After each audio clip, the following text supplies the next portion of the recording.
So hi guys, போன வீடியோவில் நம்ம வந்து ஃபார் லூப் பற்றி பார்த்தோம். அதுக்கு முன்னாடி வீடியோவில் வந்து வைல் லூப் பற்றி பார்த்தோம். போன வீடியோவில் நம்ம வந்து ஃபார் லூப் வந்து டிஃப்ரெண்ட் டேட்டா டைப்ஸ்க்கு வந்து எப்படி ஆக்சஸ் பண்ணலாம் அப்படின்லாம் சொல்லிட்டு பார்த்துட்டு இருந்தோம்.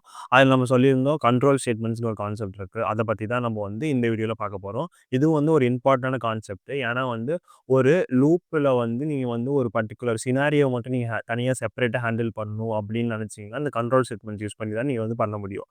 ஸோ எத்தனை டைப் ஆஃப் கண்ட்ரோல் ஸ்டேட்மெண்ட் இருக்குது, அதை எப்படி நம்ம பைத்தானில் இம்ப்ளிமெண்ட் பண்ணலாம் அப்படின்னு சொல்லிட்டு வந்து நம்ம இந்த வீடியோவில் பார்ப்போம். ஸோ பைத்தானில் வந்து பார்த்தீங்கன்னா 3 கண்ட்ரோல் ஸ்டேட்மெண்ட்ஸ் இருக்குது.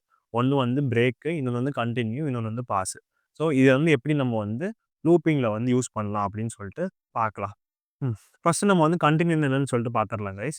ஸோ இப்போ நமக்கு 5 எலமெண்ட் இருக்குது. இப்போ நம்ம லூப் பண்ணி ஒரு ஒரு எலமெண்ட்டையும் பிரிண்ட் பண்ண போகிறோம். இப்போ வந்து எனக்கு 3 வந்தால் மட்டும் எனக்கு பிரிண்ட் பண்ண வேணாம். ஆனால் வந்து மற்ற எலமெண்ட்லாம் பிரிண்ட் பண்ணணும். அப்படின்னா வந்து எப்படி பண்ணலாம் அப்படின்னு சொல்லிட்டு பார்க்கலாம். So for I in my list கரெக்டா கோலன் வச்சுட்டு இன்டென்டேஷன் ஃபாலோ பண்ணிப்போம். இப்போ என்ன பண்ணணும், இஃப் கண்டிஷனில் நம்மளோட நம்பர் வந்து 3ஆன்னு செக் பண்ணணும். ஐ ஈக்குவல் டு 3ஆன்னு சொல்லிட்டு செக் பண்ணணும். இப்படி இருந்துச்சுன்னா கண்டினியூன்னு கொடுத்துருங்க. கண்டினியூக்கு முன்னாடி ஒரு பிரிண்ட் ஸ்டேட்மெண்ட் கொடுக்கலாம். பிரிண்ட்டு பிஃபோர் கண்டினியூ, இங்கே ஒரு அந்த இஃப் கண்டிஷனுக்குள்ளேயே ஆஃப்டர் கண்டினியூ அப்படின்னு சொல்லிட்டு கொடுக்கலாம். ஸோ இப்போ என்ன பண்ண போகிறோம், இதுக்கு கீழே வந்து இப்போ வெளியே வந்து இஃப் கண்டிஷனுக்கு வெளில வந்துட்டோமா, வெளில வந்ததுக்கப்புறம் என்ன பண்ண போகிறோம், பிரிண்ட்டு ஐ அப்படின்னு சொல்லிட்டு சொல்லிடுவோம். ஓகேவா?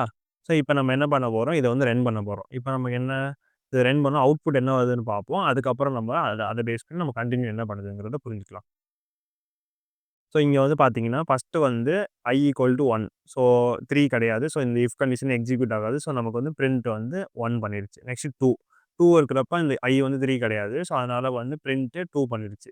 இப்போ என்ன பண்ணுது, ஐ ஈக்குவல் டு 3. ஸோ இந்த இஃப் கண்டிஷன் வந்து ட்ரூ ஆயிடுச்சு. ஸோ ஃபஸ்ட்டு இந்த பிரிண்ட்டை பண்ணிடுது பிஃபோர் கண்டினியூ.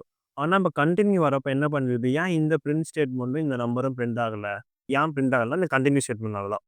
கண்டினியூ ஸ்டேட்மெண்ட் என்ன பண்ணிடும், அதுக்கு கீழே கண்டினியூக்கு கீழே இருக்க கமெண்ட்ஸ் இருக்குல்ல, அதெல்லாம் ஸ்கிப் பண்ணிட்டு அடுத்த எலமெண்ட்டுக்கு வந்து ஸ்டார்ட் பண்ணிடும். 3 இருக்கு, கண்டினியூ கொடுத்தனால கீழே இருக்க எல்லா கமெண்ட்டையும் ஸ்கிப் பண்ணிடுச்சு. ஸோ அதனால இந்த ஆஃப்டர் கண்டினியூ ஐ வந்து எனக்கு பிரிண்ட் ஆகலை, அந்த 3ங்கிற நம்பர் பிரிண்ட் ஆகலை. So next number 4. ஆனால் திரும்பி நம்ம கண்டிஷன் என்ன, 4 வந்து ஈக்குவல் டு இல்லாதனால நமக்கு 4 அண்ட் 5 வந்து பிரிண்ட் ஆயிருக்கு. இதே வந்து எக்ஸாம்பிளில் நம்ம கண்டினியூ ரிமூவ் பண்ணிட்டு பண்ணி பார்ப்போமே. ரன் பண்ணி பார்த்தீங்கன்னா நமக்கு எல்லாமே பிரிண்ட் ஆகும். 1, 2 பிஃபோர் கண்டினியூ, ஆஃப்டர் கண்டினியூ, 3, 4, 5. ஆனால் நம்ம கண்டினியூ இங்கே போட்டோம்னா நமக்கு வந்து அந்த இந்த ரிமைனிங் இருக்கு இந்த ரெண்டு பிரிண்ட் ஸ்டேட்மெண்ட் நமக்கு வந்து பிரிண்ட் ஆகலை. ஸோ இதுதான் வந்து கண்டினியூ ஸ்டேட்மெண்ட். இப்போ நெக்ஸ்ட் வந்து பார்த்தீங்கன்னா பிரேக். ஸோ இப்போ இதுவே உங்களுக்கு புரிஞ்சிருக்கும். லைட்டாக நீங்கள் பிரேக் என்ன பண்ணும் அப்படிங்கிறத வந்து அஸ்யூம் பண்ணியிருப்பீங்க. கரெக்டா? இப்போ இதே எடுத்துக்கலாம். இதே எக்ஸாம்பிள் தான். இப்போ எனக்கு 3 வந்தால் பிரேக் பண்ணணும் அப்படின்னு சொல்கிறாங்கன்னு வச்சுங்க. ஸோ பிரேக்னா ஃபஸ்ட் நம்ம எக்ஸிக்யூட் பண்ணிவிட்டு பிரேக்னா என்னன்னு சொல்லிட்டு பார்த்துடலாம். பார்த்தீங்கன்னா 1, 2 பிஃபோர் பிரேக் அவ்வளோதான் பிரிண்டே ஆயிருக்கு. ஏன் எனக்கு 4 பிரிண்ட் ஆகலை, ஏன் 5 பிரிண்ட் ஆகலை அப்படின்னு சொல்லிட்டு யோசிச்சோம்னா, ஸோ இப்போ அதே கான்செப்ட் தான். ஃபஸ்ட்டு வந்து ஐ ஈக்குவல் டு 1 கிடையாது, 3 கிடையாது. ஸோ 1 பிரிண்ட் ஆயிடுச்சு. ஐ ஈக்குவல் டு 2 கிடையாது, 2 பிரிண்ட் ஆயிடுச்சு. 3 ஈக்குவல் ஆயிடுச்சு. இந்த பிரிண்ட் இருக்கு.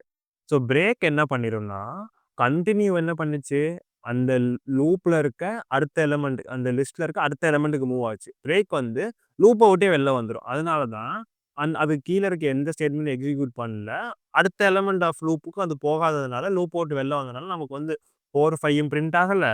அதே மாதிரி அந்த ஆஃப்டர் இந்த பிரேக்குங்கிற ஸ்டேட்மெண்ட்டும் பிரிண்ட் ஆகலை. ஸோ இப்போ வந்து பாஸ்னா என்ன, இது இப்போ உங்களுக்கு பிரேக் புரிஞ்சிருக்கும்னு நினைக்கிறேன். இப்போ வந்து பாஸ்னா என்னன்னு சொல்லிட்டு பார்த்துடலாம். பாஸ் என்ன பண்ணுதுன்னு சொல்லிட்டு பார்த்துருவோம். Same example. ஸோ வந்து பாஸ் வந்து ஒன்றுமே பண்ணாதுங்க. சும்மா வந்து நம்ம வந்து ஒரு ஒரு எதுவுமே பண்ணல பாருங்க. ஸோ ஐ வந்து பிஃபோர் பாஸ் பிரிண்ட் ஆயிருக்கு, ஆஃப்டர் பாஸ் பிரிண்ட் ஆயிருக்கு, 3யும் பிரிண்ட் ஆயிருக்கு. ஸோ கண்டினியூ மாதிரி அதை வந்து அடுத்ததுக்கும் போல, பிரேக் மாதிரி லூப்பையும் பிரேக் பண்ணல. பாஸ் வந்து எதுக்குன்னா, சப்போஸ் நீங்கள் வந்து ஒரு இம்ப்ளிமெண்டேஷன் நீங்கள் இப்போதைக்கு வந்து ஒன்று யோசிக்காமல் வச்சுருக்கீங்க, அப்புறமா பண்ணிக்கலாம் அப்படின்னு சொல்லிட்டு வச்சுருக்கீங்கன்னா, ஜஸ்ட் நீங்கள் சும்மா ஒரு பாஸ்ன்னு கொடுத்தீங்கன்னா அந்த ஜஸ்ட் அது வந்து எக்ஸிக்யூஷனில் வந்து போயிட்டு உங்களுக்கு வந்து எரர் எதுவும் த்ரோ பண்ணாது. இந்த மாதிரி நீங்கள் டிஃபைன் பண்ணாமல் இருக்கீங்க அப்படின்லாம் சொல்லி எரர் த்ரோ பண்ணாது. அதுக்காக வந்து பாஸ்ங்கிற ஸ்டேட்மெண்ட் வந்து யூஸ் பண்ணுவாங்க. ஸோ இதுதான் வந்து 3 கண்ட்ரோல் ஸ்டேட்மெண்ட். இப்போ வந்து ஒரு சிம்பிள் எக்ஸாம்பிள் இந்த கண்ட்ரோல் ஸ்டேட்மெண்ட் வச்சுட்டு ஒரு ஃபார் லூப் வச்சுட்டு நம்ம இது பண்ணலாம். ஸோ நம்ம ஃபார் லூப் இல்ல வைல் லூப்ல வந்து நம்ம வந்து எல்ஸ் பிளாக் ஆட் பண்ணலாம். அது வந்து மத்த programming languages like C plus பிளஸ்லலாம் வந்து நமக்கு சப்போர்ட் கிடையாது. பட் பைத்தான்ல அதுக்கான சப்போர்ட் இருக்கு. ஸோ அது வந்து எப்படி பண்ணலாம் அப்படின்னு சொல்லிட்டு பார்த்துரலாம்.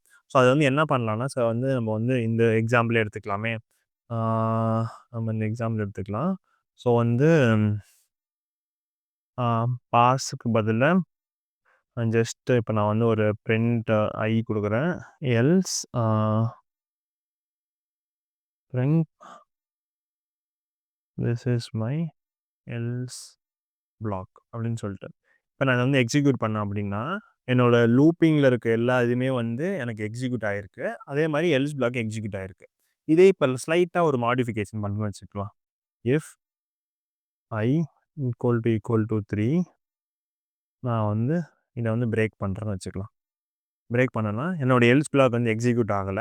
அதே மாரி வந்து எனக்கு வந்து அந்த கீழ இருக்கிறது நமக்கு தெரியும். பிரேக்னால எக்ஸிக்யூட் ஆயிருக்காது. 3, 4, 5 எக்ஸிக்யூட் ஆகாது. ஆனா நம்ம எல்ஸ் பிளாக் எக்ஸிக்யூட் ஆகல. ஸோ இப்ப இப்ப என்ன என்ன புரியுதுன்னா, ஒரு எல்ஸ் பிளாக் நீங்க ஒரு லூப் கூட ஆட் பண்ணீங்கன்னா, அது வந்து அதோட எல்லா எலமெண்ட்ஸையும் வந்து அது வந்து ரிட்ரைவ் பண்ணி வந்து வந்தா தான், அது வந்து எல்ஸ் பிளாக் எக்ஸிக்யூட் பண்ணும். இல்ல நீங்க டெர்மினேட் பண்ணிட்டீங்க லூப்ப பாதியிலேயே அப்டின்னா வந்து உங்களுக்கு எல்ஸ் பிளாக் வந்து எக்ஸிக்யூட் ஆகாது. அத வச்சுட்டு நீங்க வந்து இது பண்ணிக்கலாம். நீங்க வந்து சப்போஸ் உங்களுக்கு ஃபுல்லா நீங்க வந்து ஒரு லிஸ்ட் நீங்க வந்து ட்ராவர்ஸ் பண்ணியிருக்கீங்களா? இல்ல வந்து பாதி வரைக்கும் தான் ட்ராவர்ஸ் பண்ணியிருக்கீங்களா? இல்ல பிரேக் ஆயிருக்கா? அப்படிங்கிறத வந்து நீங்க வந்து இத வச்சு நீங்க வந்து அழகா கத்துக்கலாம். ஸோ, இப்போ வந்து ஆ ஆ டெர்மினேஷன் ஸ்டேட்மெண்ட்ஸ்லாம் வந்து கண்ட்ரோல் ஸ்டேட்மெண்ட்ஸ்லாம் வந்து நம்ம பார்த்துட்டோம். லூப் கான்செப்ட்ஸையும் நம்ம கவர் பண்ணிட்டோம். இப்போ வந்து பேசிக்கா வந்து பைத்தான்ல வந்து ஒரு ஃபுல் ஃப்ளெஜ்ட் புரோகிராமிங் நம்ம எழுதுறதுக்கே வந்து நம்ம வந்து எல்லாமே தெரிஞ்சுக்கிட்டோம். ஒரு டேட்டா டைப் பத்தி தெரிஞ்சுக்கிட்டோம், வேரியபிள் பத்தி தெரிஞ்சுக்கிட்டோம், இஃப் கண்டிஷன்ஸ் பத்தி தெரிஞ்சுக்கிட்டோம், லூப்பிங் பத்தி தெரிஞ்சுக்கிட்டோம். இத வச்சுட்டே நம்ம வந்து நெறைய புரோகிராம்ஸ் எழுதலாம். இன்னும் அத வந்து எப்படி வந்து இன்னும் வந்து எஃபிஷியன்ட்டா, சிம்பிளா எழுதலாங்கிறதுக்கு இன்னும் நெறைய டாபிக்ஸ் இருக்கு. அத நம்ம ஒண்ணு ஒண்ணா பார்க்கலாம் நெக்ஸ்ட் வீடியோஸ்ல. உங்களுக்கு இந்த வீடியோ புடிச்சிருந்தா கண்டிப்பா லைக் பண்ணுங்க. உங்களுக்கு ஏதாச்சும் டவுட்ஸ் இருந்துச்சுன்னா கண்டிப்பா வந்து கமெண்ட் பண்ணுங்க. உங்களுக்கு வந்து இந்த சீரிஸ் புடிச்சிருந்தா கண்டிப்பா சேனலுக்கு சப்ஸ்கிரைப் பண்ணுங்க. அது வந்து ரொம்பவே எனக்கு சப்போர்ட்டிவா இருக்கும். உங்களுக்கு வந்து என்ன மாரி கன்டென்ட் பார்க்கணும் அப்படின்னு நெனைக்கிறீங்க, இல்ல உங்களுக்கு வந்து ஒரு டாபிக் புரியல அப்படின்னா கூட அத கமெண்ட்ஸ்ல சொல்லுங்க. நான் வந்து கண்டிப்பா அத எடுத்துட்டு வந்து உங்களுக்காக ஒரு டியூட்டோரியல் வந்து ஈஸியா வந்து புரியிற மாரி வந்து நான் வந்து பண்றேன். So thank you guys. Bye. Sea you in the next one.